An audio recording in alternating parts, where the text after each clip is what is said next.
Jungkook breaks down after Jimin brings up his mother on live TV, but what Jungkook says in the final seconds silences everyone, even the host. "You really think your mother would have wanted this, Jungkook?" Jimin's voice cut through the studio like a blade wrapped in velvet. The air froze. The host blinked rapidly, unsure if this was scripted. The production crew behind the glass window stopped moving. The audience, once cheering at the beginning of the talk show, sat in stunned silence, some mouths open, others glancing between the two BTS members as if trying to decode whether what just happened was real or just part of some clever dramatic gimmick. Jungkook's hand, resting on his lap, slowly curled into a fist. His lashes blinked rapidly, not because of the studio lights, but to fight the sudden wetness threatening to escape. What did you just say?" Jungkook asked, his voice hoarse. His eyes didn't look at Jimin directly, but instead stared at a fixed point somewhere on the black carpeted floor of the studio. Jimin was already pale, but now he looked as if blood had completely drained from his face. Regret flickered in his eyes, just for a second, but then he straightened his posture, exhaled sharply, and added, I'm saying maybe she'd be disappointed, that's all." Jungkook lifted his head. His lower lip quivered as he forced a smile, one of those hollow ones people wear when they want to appear composed but are unraveling inside. Behind the cameras, Taehyung stood frozen. He wasn't scheduled to appear in this segment, but he had come to support both of them. Now, he didn't know whether to run out or burst in. The host cleared his throat. We'll be right back after this quick break." "No," Jungkook said, interrupting with a calmness that felt unnatural. "Don't cut. Let them hear this." Jimin shifted in his chair, visibly uncomfortable now. The audience watched with bated breath as Jungkook leaned slightly forward, his voice trembling yet clear. "You said something that crossed a line, and I'm going to answer it just once, because you, of all people, know exactly what she meant to me." Jimin's lips parted, but no sound came. "I never spoke about her on stage. Never mentioned the illness. Never talked about the night I missed our comeback performance because I was sitting by her hospital bed while she coughed up blood." Jungkook's voice cracked now. "You knew that. You saw me lose her.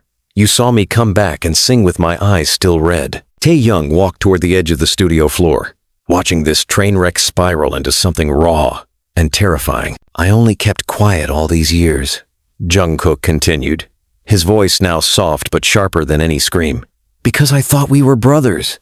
Jimin covered his mouth with one hand. The tension in the studio was palpable, like air before a thunderstorm. "I don't know what made you say what you said today," Jungkook added, finally looking up at Jimin straight into his eyes. "But if it was some twisted attempt to make me look weak, congratulations. You win." The lights above seemed to hum louder. Or perhaps it was just the rush of blood in everyone's ears. "But I'll never be ashamed of crying for her. Never." Jungkook exhaled hard, rising to his feet, his chair scraping across the floor with a sound that sent a jolt through the set. Everyone expected him to walk out. Instead, he turned to the camera, directly facing the millions who would be watching the broadcast replayed across the world. The tears in his eyes were undeniable now, but there was also fire controlled, steady, and beautiful. "I wasn't planning to say anything today," he said, "but since we're talking about mothers, I'll say this. She taught me that silence can be louder than applause. But today, I want to speak. I want every person who's lost someone to know it's not weak to cry. It's not weak to grieve. It's not weak to protect memories that others forget too quickly." He didn't scream. He didn't curse, but his voice was more powerful than either. "And if someone you trusted tries to shame you for loving deeply, maybe they never really understood love to begin with."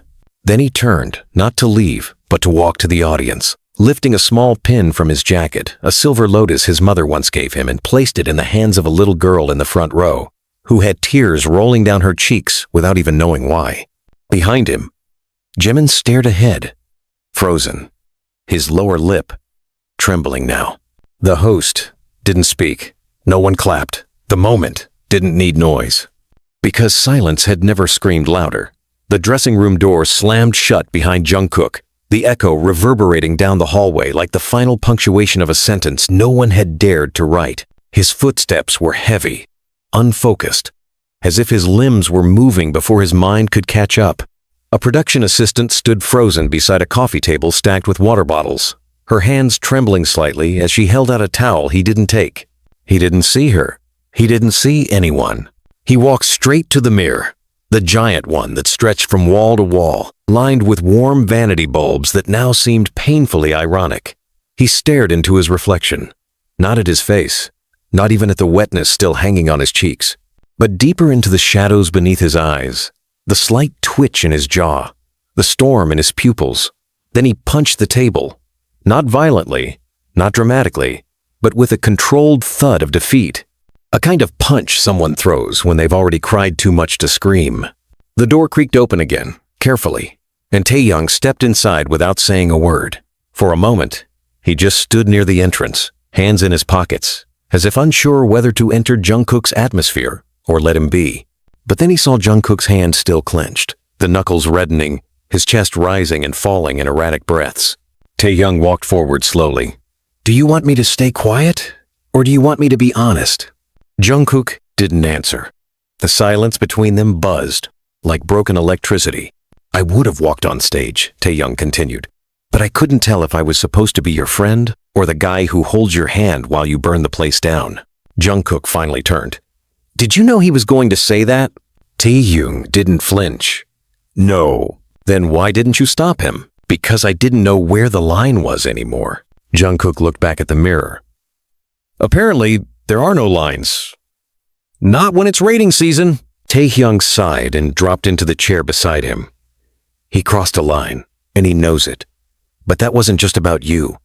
That was about something he's been sitting on for a long time. I don't care. You do." "I don't, Tae," Jungkook snapped, spinning around. His voice cracked, then lowered into something more jagged, almost trembling with repressed disbelief. "How the hell do you say something like that on television? How do you bring up someone's dead mother and spin it as character critique?" Taehyung didn't answer. He let the silence answer for him. And in that space, something else began to leak from Jungkook's shame. Not for crying, but for still being surprised. "He's not the same," Jungkook muttered. "None of us are. But he's changed into someone I don't even recognize." There was a pause. Then Taehyung asked quietly, "Do you want me to talk to him?" "No." "What if he comes here?" "He won't."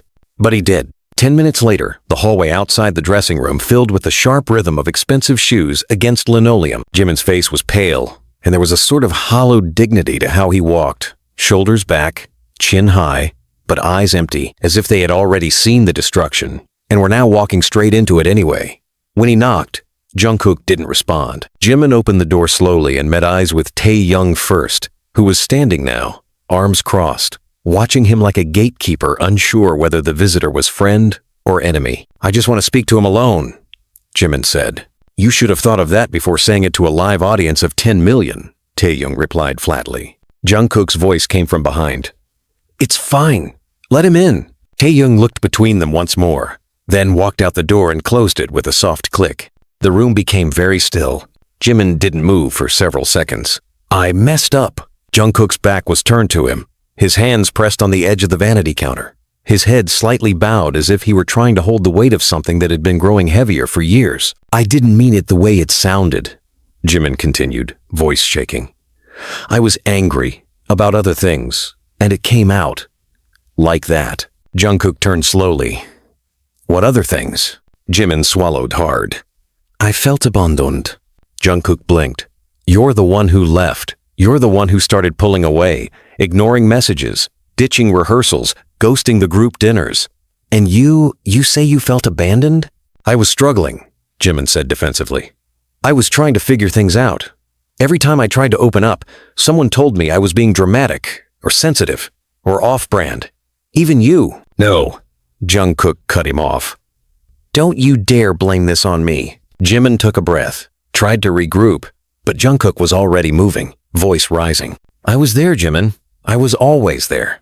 When you were scared before solo debut, when you doubted your vocals, when you lost your grandmother and didn't want to leave the hotel, I was right there beside you. I held your damn hand." Jimin's face crumpled. "I know. Then why?" Jungkook asked, voice barely more than a whisper now. "Why would you go for that? You could have called me out on anything. My mistakes, my ego, my decisions, but you went for her?" Tears filled Jimin's eyes, because I knew it would hurt the most. The room collapsed into silence again. The kind of silence that happens only after something truly unforgivable is said out loud. I was angry, Jimin said quietly, because it felt like you were choosing everything else over us. Your solo success, the deals, the interviews. I was losing you, so you wanted to make sure I'd never forget it? Jimin didn't answer. Jungkook let out a hollow laugh, wiping his face with the sleeve of his shirt. Well, you did it. You made your mark. Jimin stepped forward. I didn't come here to make excuses. I came here because I can't live with what I did. Not after seeing your face out there. I'm sorry. I'm more sorry than I know how to explain. Jungkook sat down, exhausted, as if the anger had drained from him and left only a hollow, aching quiet. She used to tell me, he murmured, that forgiveness isn't about the person who hurt you. It's about setting yourself free. But I never understood it until now. Jimin lowered his head. Does that mean you forgive me? I don't know, Jungkook said. But I'm tired of hating you, and I'm tired of holding grief like it's a bomb I have to carry forever. Jimin took a cautious step closer. Can I sit? Jungkook nodded. The two of them sat in silence for several minutes, not touching, not looking, just being. Two broken pieces of the same mirror, waiting to see if they could reflect something whole again. Then Jungkook spoke again. We'll do the charity show tomorrow, together. No drama, no digs, just music. Jimin blinked. Are you sure? Yeah, Jungkook said. Let's remind people why they loved us in the first place, before all this. Jimin nodded slowly, his voice nearly cracking, as he replied. Okay. The door opened again, and this time it was their manager, cautiously poking his head in. They want to know if you'll both come back for the closing segment. Jungkook looked at Jimin. For once, there was no tension, just shared weariness and the weight of something finally let go. Let's go, Jungkook said quietly. When they stepped back on stage 10 minutes later, the applause was deafening. But it wasn't the usual kind. It wasn't for glamour or charm or performance. It was for rawness, for the courage to unravel in public and still show up when the lights came back on. Jungkook stood beside Jimin at the center of the stage. He took the mic. His hand trembled, but his voice did not. Earlier, he said, things were said that shouldn't have been. But pain doesn't excuse pain, and silence doesn't heal wounds. So I'll say this to everyone watching. He turned slightly toward Jimin and added, and to the people who knew us before we became names on a screen. I miss my mom. I always will. And I hope tonight someone out there who's grieving knows you're not weak for remembering. You're not broken for crying. And sometimes, love means saying, I'm still here, even after everything. The crowd didn't clap right away. They just stood. Some teared up. Some lowered their phones. But they all stood. Because no performance could have matched the reality they had just witnessed. The hotel suite door slammed harder than Jungkook intended. It echoed off the marble floors and glass windows, the vibration traveling through the hollow space like a warning. He tore off his blazer and tossed it over the sofa, his breath shallow, his jaw twitching. The moment he stepped out of that closing segment, applause still ringing in his ears, he knew the piece wouldn't last, not with the cameras gone, not when the script was over. He moved toward the minibar, opened it, then closed it again without taking anything. His hands shook, not from rage anymore, but from the tension sitting like a steel weight behind his chest. He thought walking out with Jimin would give him closure. He thought the audience's standing ovation would feel like vindication. It didn't. Instead, it left him more hollow. His phone buzzed, not once, not twice, but endlessly. Mentions, DMs, messages from people he hadn't spoken to in years, all saying the same thing. You were so strong tonight. Proud of you, Jungkook. That moment made me cry. But it all felt shallow. Not because the words were fake, but because the storm inside him was too big to be calmed by sympathy. Then came the text that made his blood chill from unknown number. Ask Jimin what really happened the night your mother died. Jungkook froze. His eyes scanned the words again. Then again. His first instinct was to throw the phone. But he didn't. He stood perfectly still, fingers tightening around the device as if crushing it would make the question disappear. But it didn't. It multiplied. Images he'd buried began flashing in his mind. The oxygen machine hissing next to his mother's bed. The nurse shaking her head silently. The voicemail from Jimin hours later, cheerful, unaware, telling him not to worry about rehearsal. Jungkook stared at the screen for several minutes, then opened his contact list. His thumb hovered over Jimin's name. He pressed it. The call rang. Once. Twice. No answer. Third ring. Connected. Hey. Jimin answered, his voice quieter than usual, hesitant. Where are you right now? Jungkook asked, flat and sharp. Jimin hesitated. At the hotel. Just got back. Why? Open the door in 10 minutes. Jimin didn't respond immediately. Then, is something wrong? Just open the door. Jungkook hung up. 10 minutes later, he was standing in front of Jimin's suite. His heart thundered in his chest, not out of anger, but the fear that had started to rise. The kind of fear that creeps in when you realize you may have missed something important.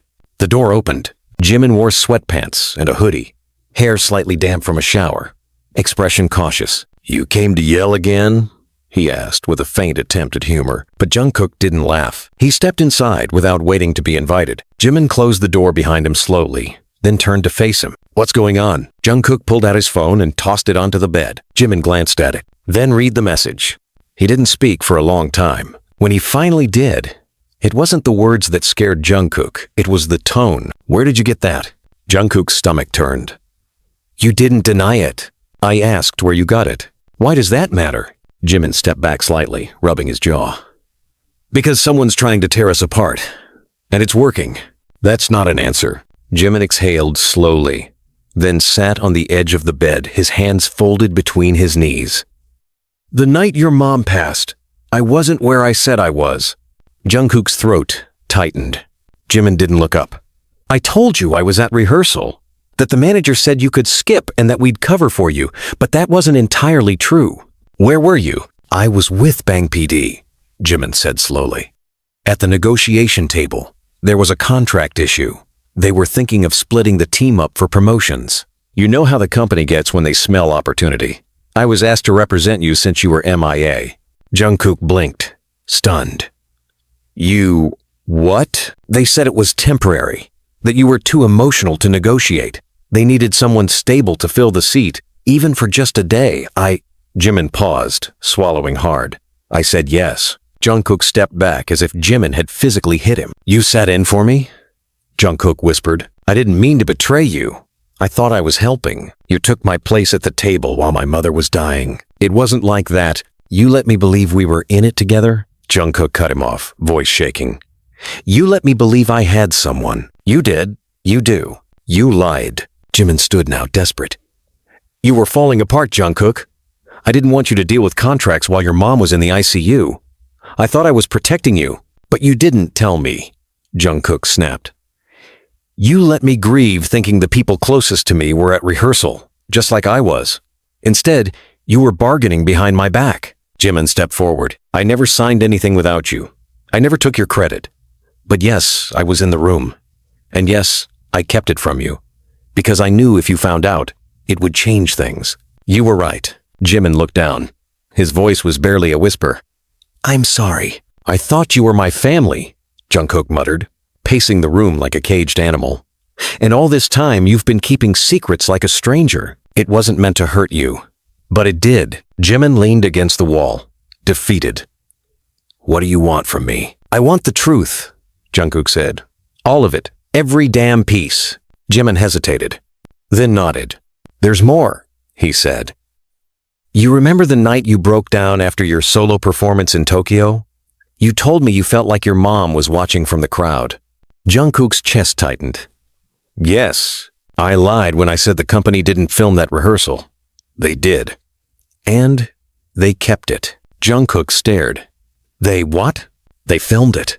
Your raw rehearsal. Your breakdown. The one with the piano. The tears. Everything. They planned to use it in the documentary trailer to boost emotional engagement. I fought against it. I swore I'd never let it see the light of day. But what? They have it. And I don't know if I can stop them from leaking it. The room spun. It wasn't just betrayal now. It was exploitation. Jungkook collapsed into the armchair, head in his hands. So, I'm just a product now, not a person. I've been trying to protect you.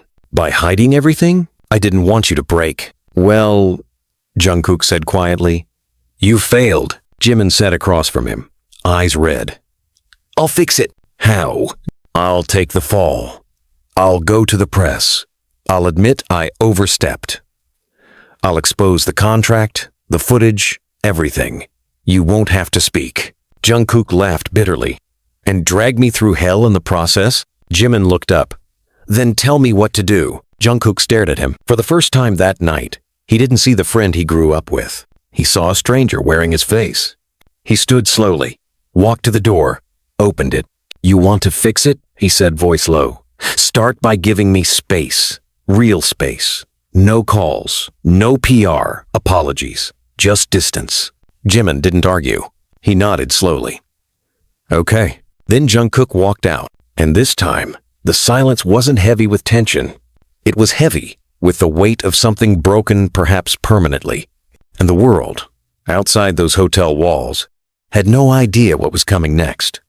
The elevator doors closed with a mechanical sigh, sealing Jungkook inside a capsule of silence and chrome. He pressed the button for the rooftop, not even thinking, just needing space, open sky, distance, air that didn't taste like television lights and betrayal. His chest rose and fell in short bursts as the elevator climbed.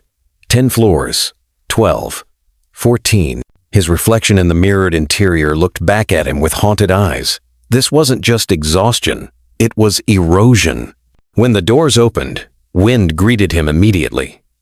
The rooftop was quiet, apart from the steady hum of the city below. Lights flickered like faraway stars. He walked to the edge, gripping the cold metal railing. It was ridiculous, dramatic even, how quiet it all felt up here, like the world hadn't just shifted underneath his feet. Like the person he trusted most hadn't sat across from him and unraveled a secret that stained every memory with a different shade. Behind him, the rooftop door creaked again. He didn't need to look to know who it was. "Taehyung, I figured you'd come here," Taehyung said softly, approaching with cautious steps, holding 2 cans of coffee.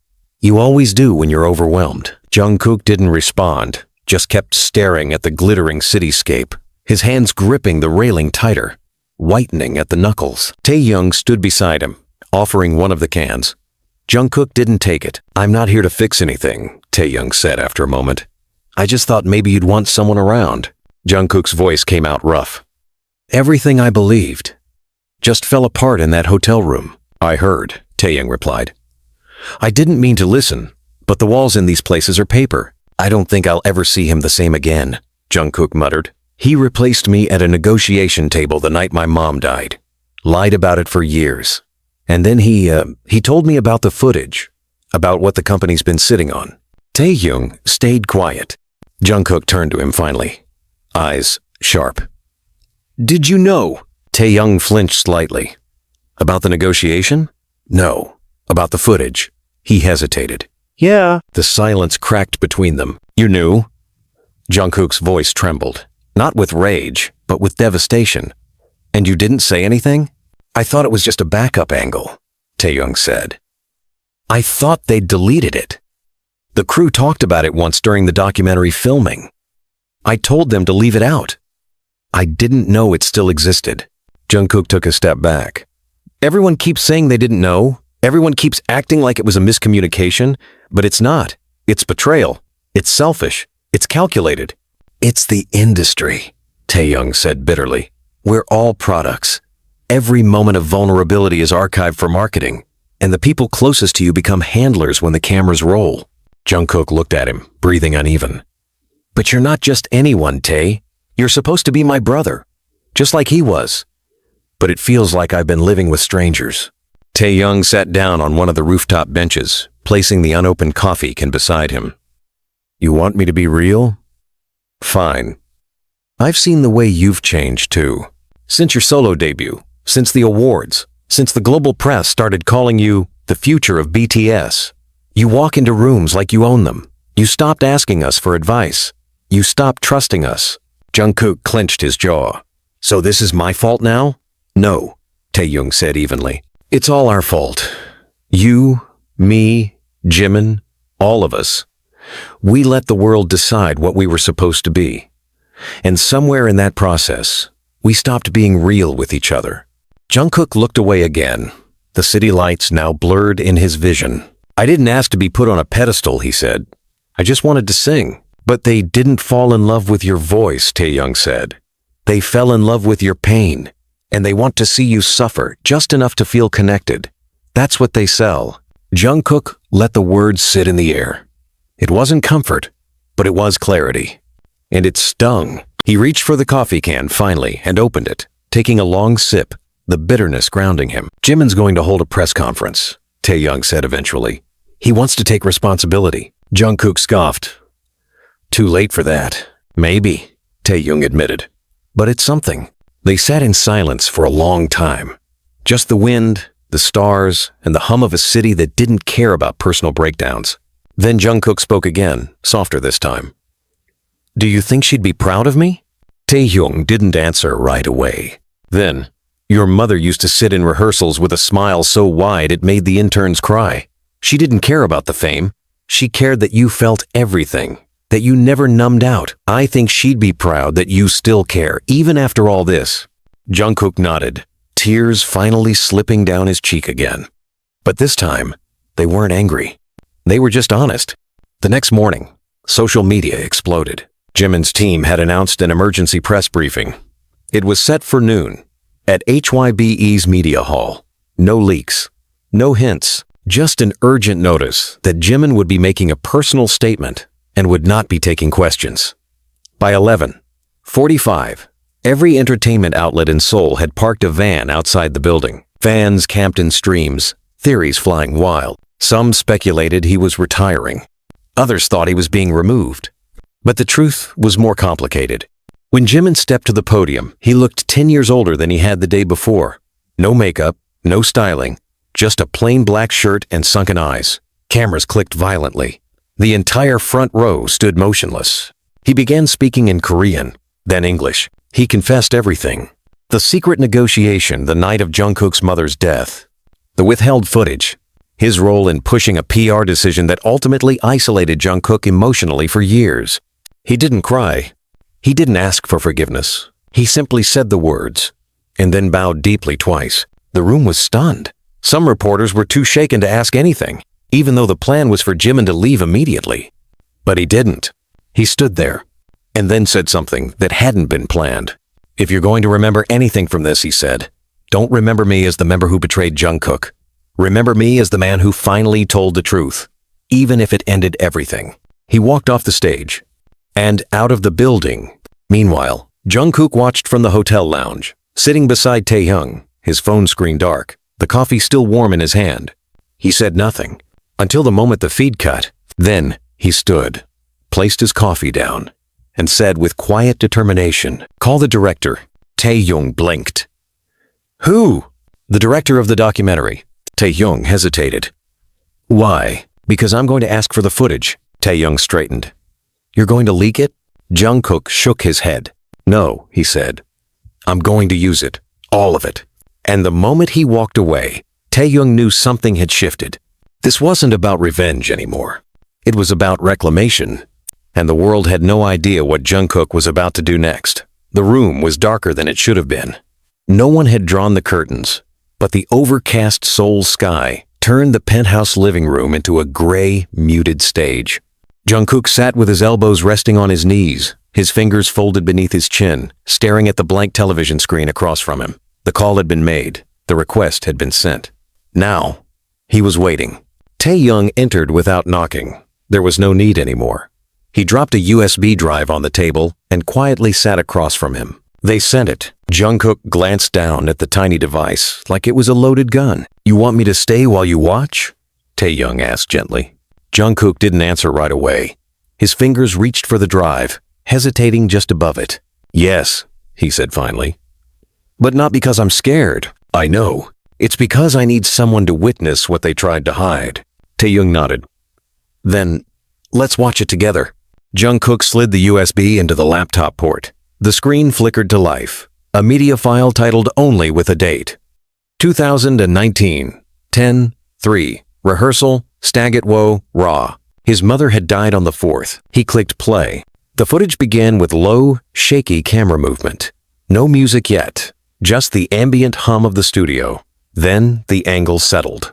Jungkook appeared on screen, pale, slouched at the piano, wearing an oversized hoodie, with the sleeves covering half his hands. His back was to the camera, his head down. For a long moment, nothing happened.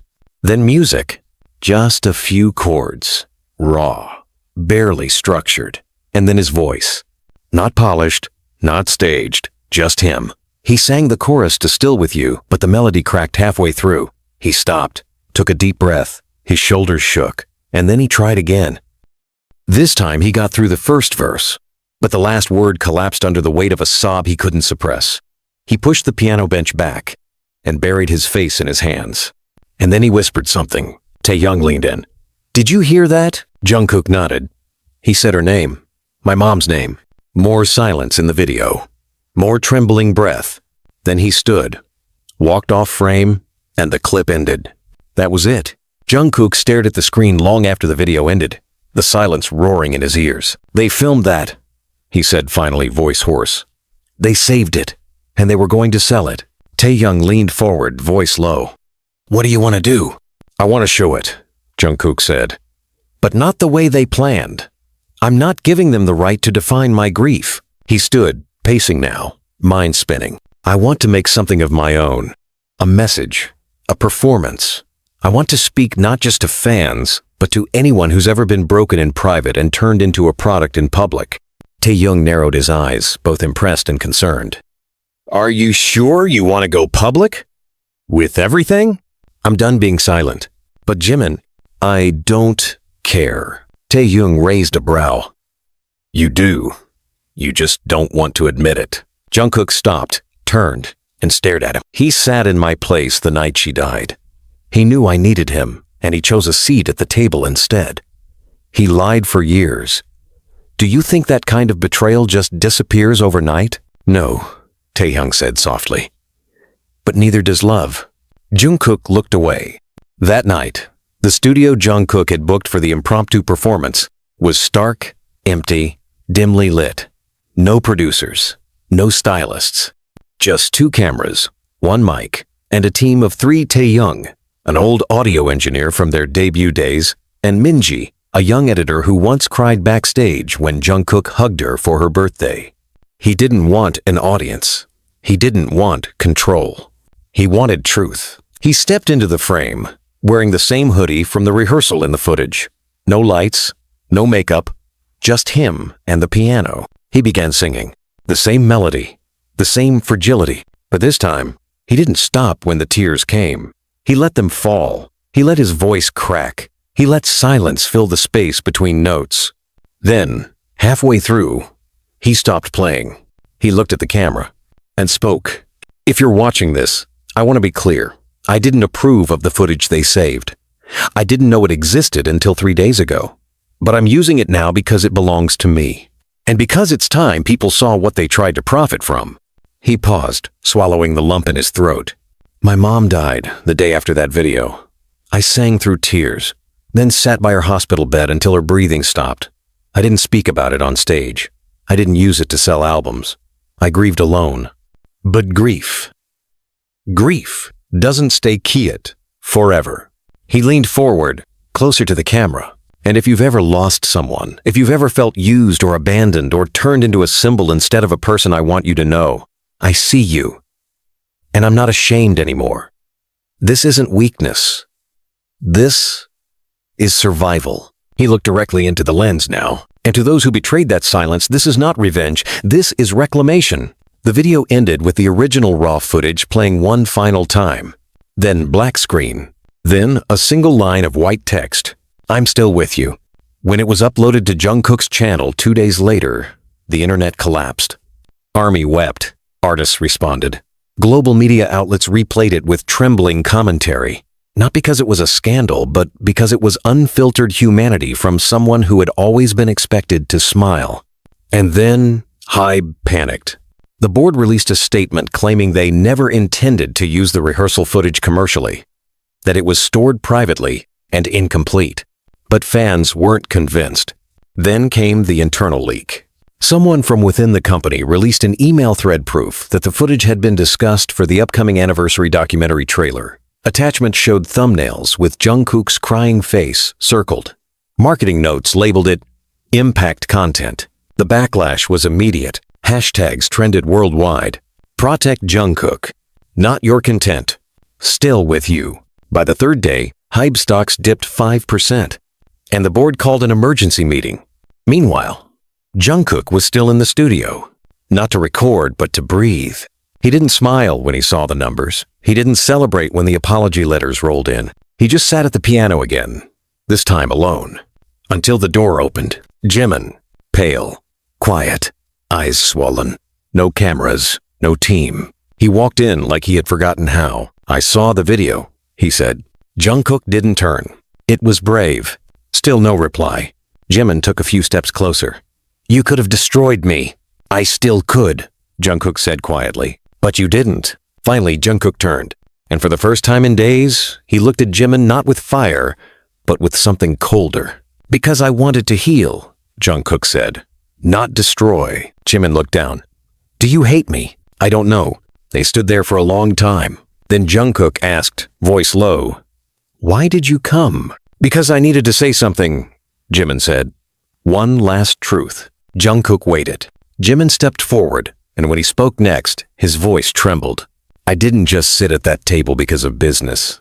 I was scared to see her. I couldn't handle hospitals. Not after my dad. I lied about rehearsals because I couldn't face watching her die. I was a coward. Jungkook blinked slowly. She asked for you, he whispered. Right before she slipped into the coma. She said your name. JIMIN's knees nearly buckled. I'm sorry, he whispered. I'm sorry for all of it. Jungkook stared at him, then whispered back. I know. JIMIN stepped closer. Is there any part of you that still remembers us before all this? Jungkook didn't answer with words. He stepped forward and pulled him into an embrace. It wasn't warm. It wasn't forgiving. But it was human. And in that moment, two broken hearts held each other. Not to fix the past, but to remind themselves they were still alive, still breathing, still with each other, even if just barely. The silence after the hug was heavier than any scream. JIMIN stood frozen in Jungkook's arms, the ghost of a younger, more innocent version of themselves flickering in the tension between their shoulders.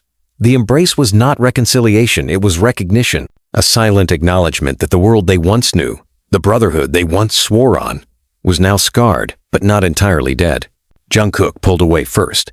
His hands dropped to his sides. JIMIN took a small step back, his eyes shiny but unreadable. There were no more words left to say, not in that room, not between them.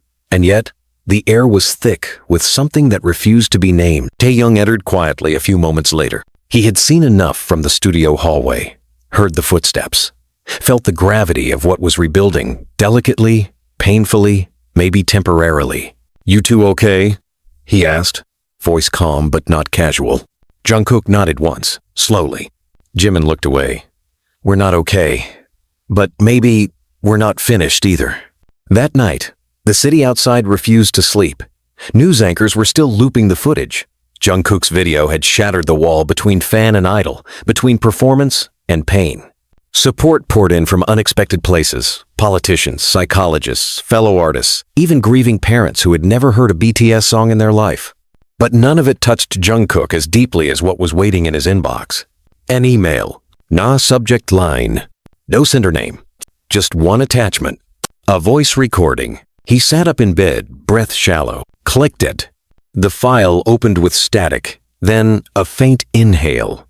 Then the voice of his mother. Kookie, if you're hearing this, it means you finally stopped running long enough to open the file. Jungkook's heart stopped. I asked JIMIN to hold this for you, she continued.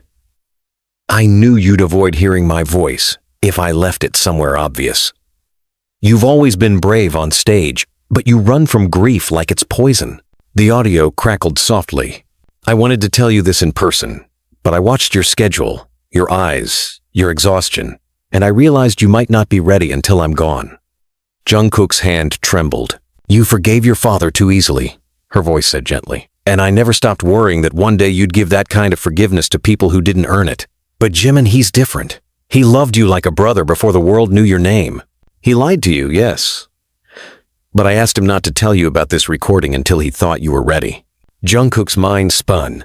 Wait, what? I know you think he abandoned you, but he was the one who stayed with me the longest when you left the hospital. You were crying. You couldn't watch me slip, but he sat by the bed for hours holding my hand. The room was spinning now. He didn't sit in for you at that meeting to steal your seat. He did it because I asked him to. Jungkook's breath caught in his throat. I wanted one of you to represent your heart.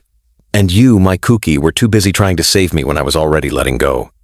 Jungkook was shaking now, hands covering his mouth. The recording continued, voice fading like a candle.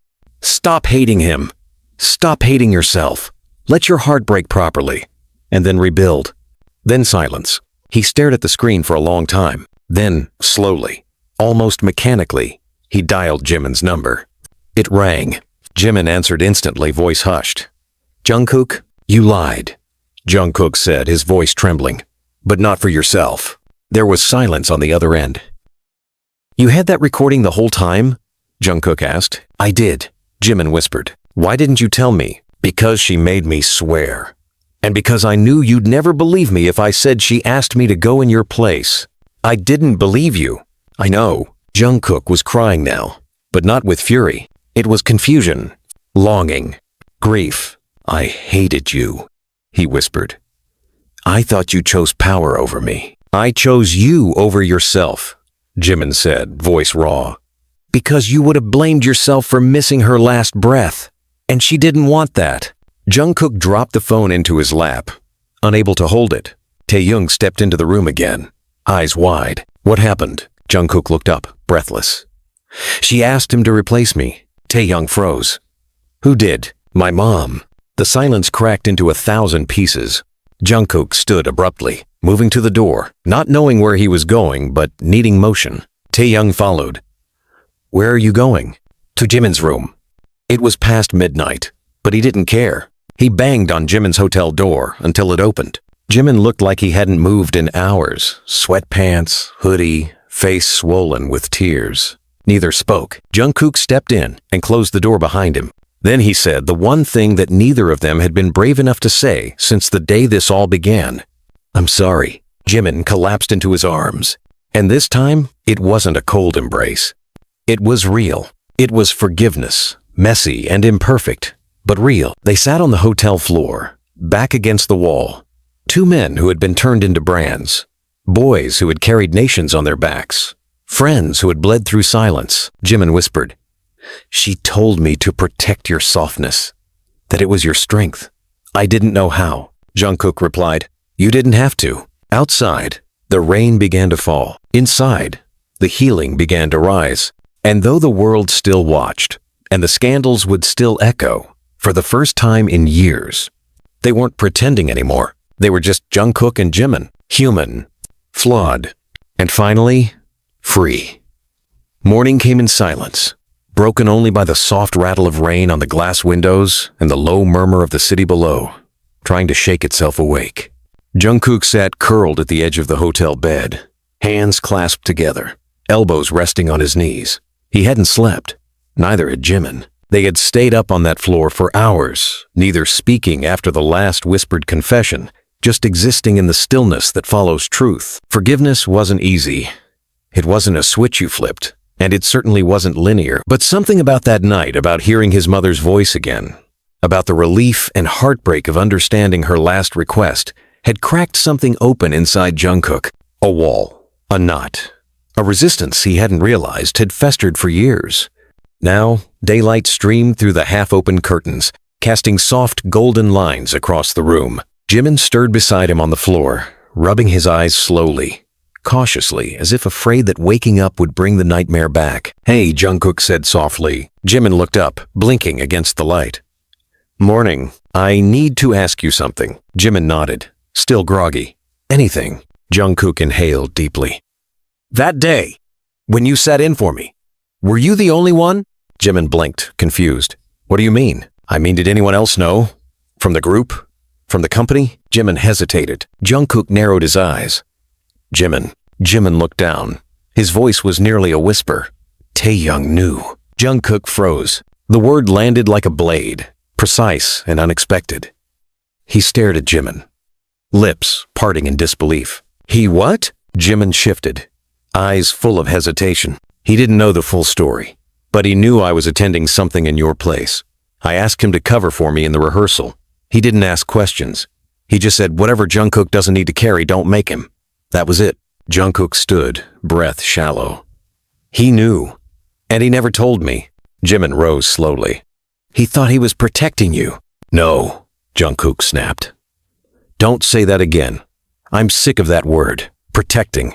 It's become an excuse for betrayal. Jimin's voice was firm now. He didn't lie. He just omitted.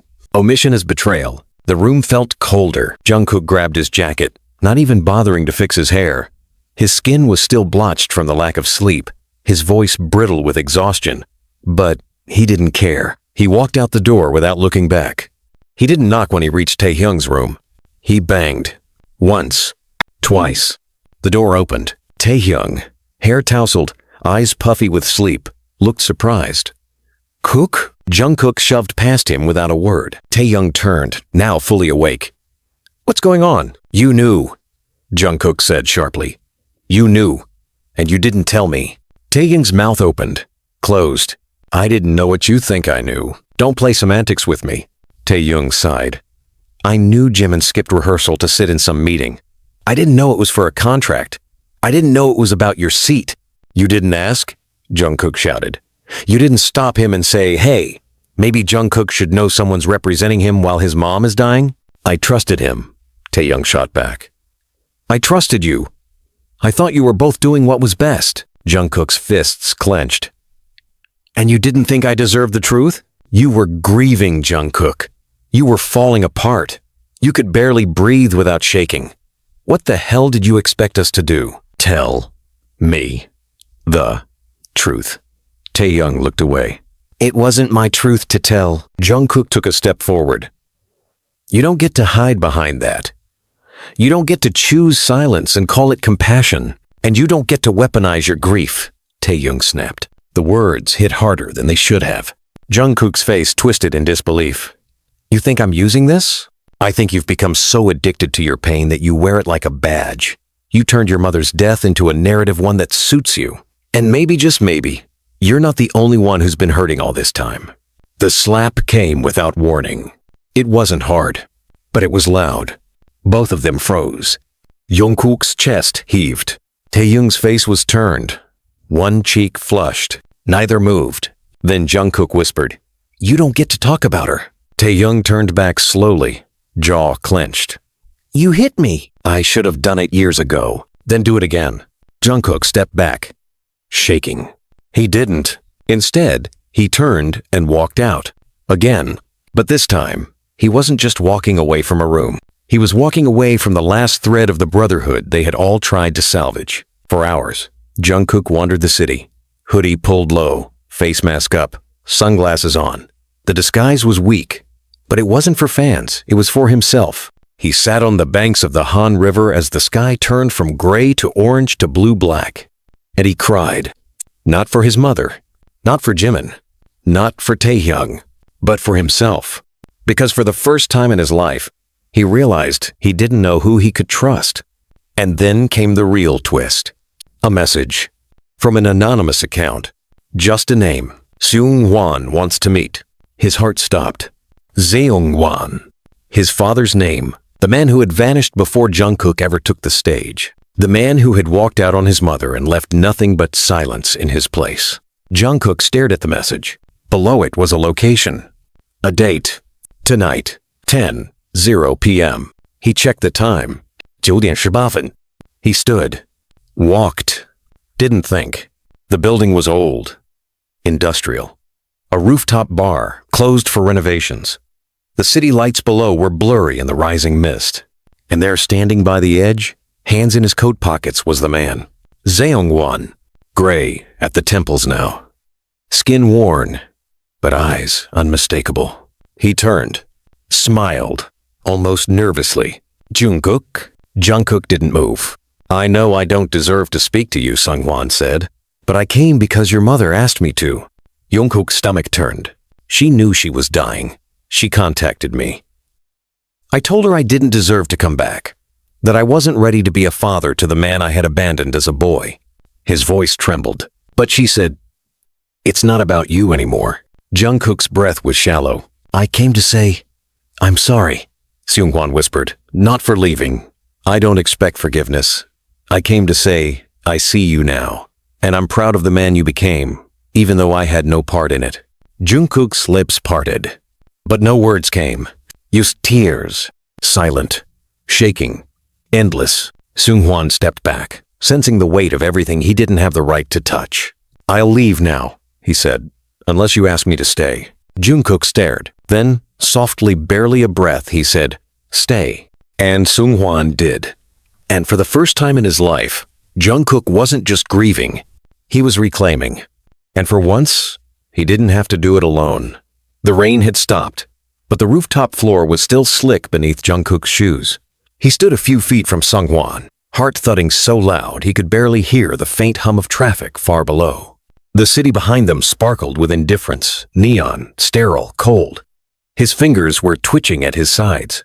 He didn't know what to say, and he didn't know how long he could stand in this moment without falling apart.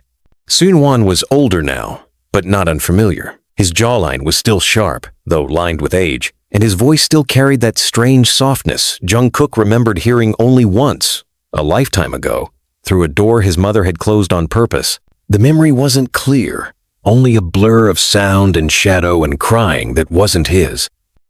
"I don't want to make this harder for you," Seungwon said, keeping his tone even, careful. "I won't say I did the right thing.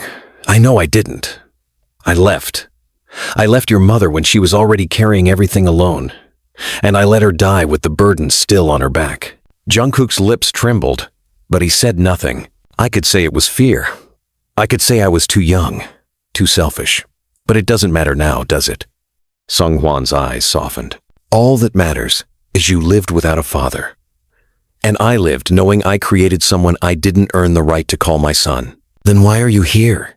Jungkook's voice was cracked, hollow. "To ease your conscience?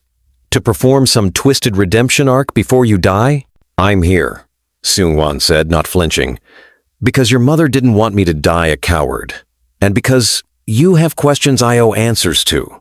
Jungkook turned away slightly, facing the city again. "I don't even know what I want from you." "You want the truth." Jungkook closed his eyes. "I came back once," Seungwon said. Jungkook's head turned slowly. "I came back when you were 15. You didn't know. She didn't let me see you. I was ready to sign away parental rights, to write a letter, anything. But she looked me in the eyes and said, 'Unless you're staying forever, you don't get to touch him for a second.' And she was right." Jungkook's mouth was dry. He swallowed hard. "I hated you. I deserved that. I imagined killing you when I was 16. I used to picture what I'd say if I saw you in the street. What would you say? I'd ask you why she had to work 2 jobs to feed me, why she lied about your name, why I never had someone to teach me how to tie a tie, or drive, or tell me I wasn't a mistake." The last word cracked from his throat. Seungwon took a slow step forward. "You were never a mistake. You were the only thing I ever did right, and that's the tragedy." Jungkook turned fully to him now. "You think words fix anything?" "No," Seungwon said. "But silence breaks everything." There was a pause. Then Jungkook said something so soft it barely rose above the wind. "Do you know who raised me?" Seungwon looked confused. "JIMIN," Jungkook said. "Taehyung, Namjoon, my bandmates, my brothers. They filled in the silence you left. When I didn't know how to process grief or fame or pressure or loneliness, they carried me." He exhaled bitterly. "And then they started lying to me too." Seungwon tilted his head. "They lied?" "Long story," Jungkook muttered, pacing.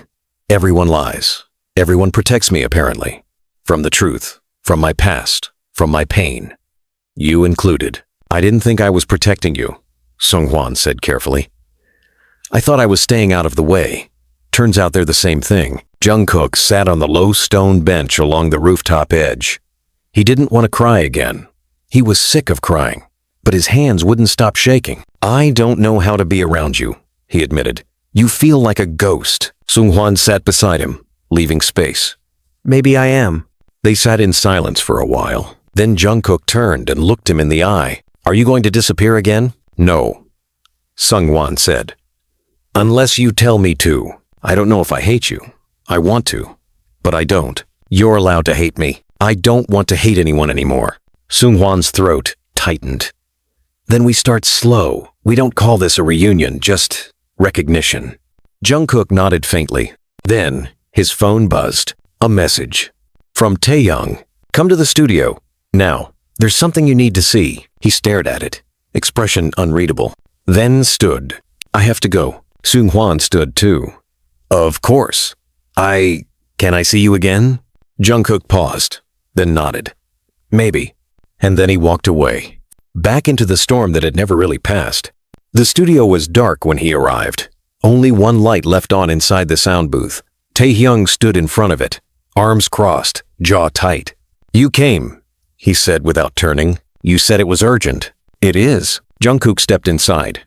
What is it? Taehyung tapped his phone and played a voice memo, and the world tilted. It was Bang Si-hyuk's voice, recorded without his knowledge. We'll hold the footage until the tour ends. Then we'll release it as an emotional hook. Use the hospital angle. Push the orphan narrative. We've done it before. It works. Jungkook's blood ran cold. Taehyung's eyes didn't move. They planned this for months. They knew about your mom, about the footage, about how far you were slipping. They were counting on it, counting on your breakdown. Jungkook took a slow step back. Who recorded this? Taehyung hesitated, then said the one name that made Jungkook's heart stop. JIMIN. Jungkook's face twisted. What? He recorded it a year ago. Sent it to me anonymously. I didn't know it was him until now. He left metadata. It traces back to a burner phone that links to an apartment he rented alone last summer. He's been trying to expose Hybe for months. Jungkook's breath caught in his chest. Why didn't he say anything? Because they threatened him. Told him if he spoke, they'd pull every contract he touched. And you knew? Jungkook's voice was cracking now. I figured it out 3 days ago. I didn't say anything because I didn't want to believe it was true. Jungkook felt dizzy.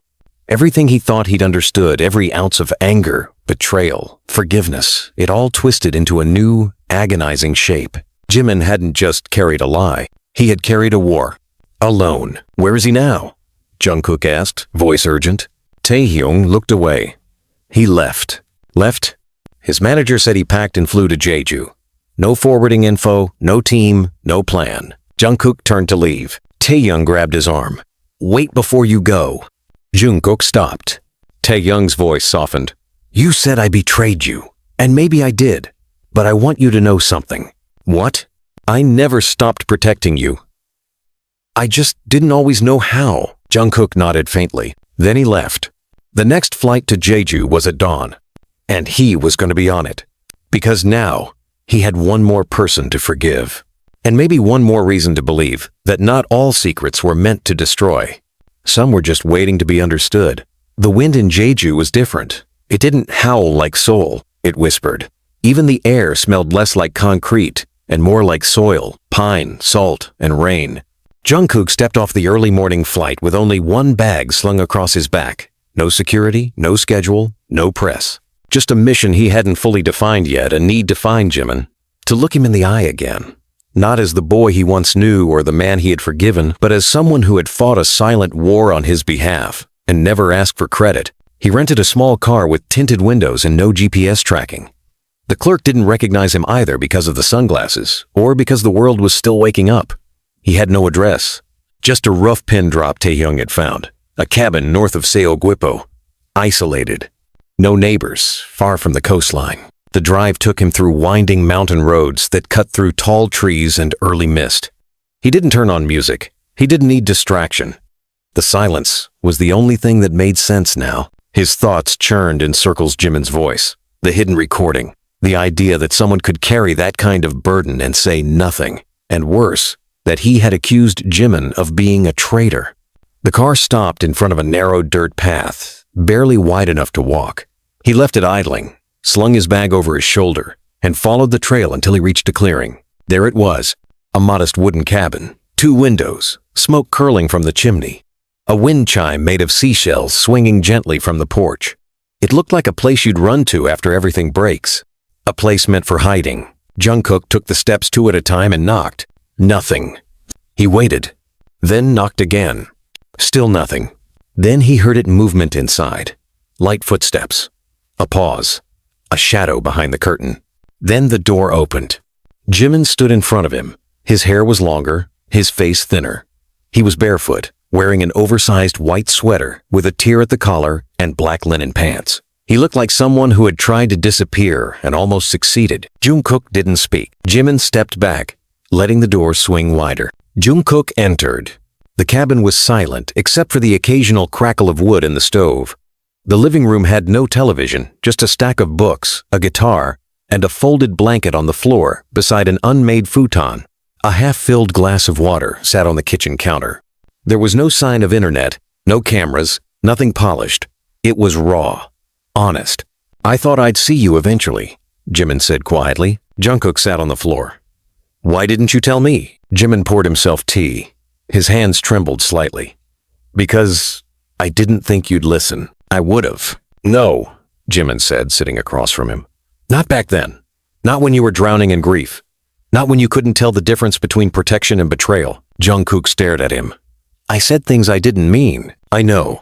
I blamed you for everything. I let you," Jimin replied, "because I thought it was better than the truth. The truth being that you tried to protect me in ways I didn't understand?" Jimin didn't respond. Jungkook leaned forward.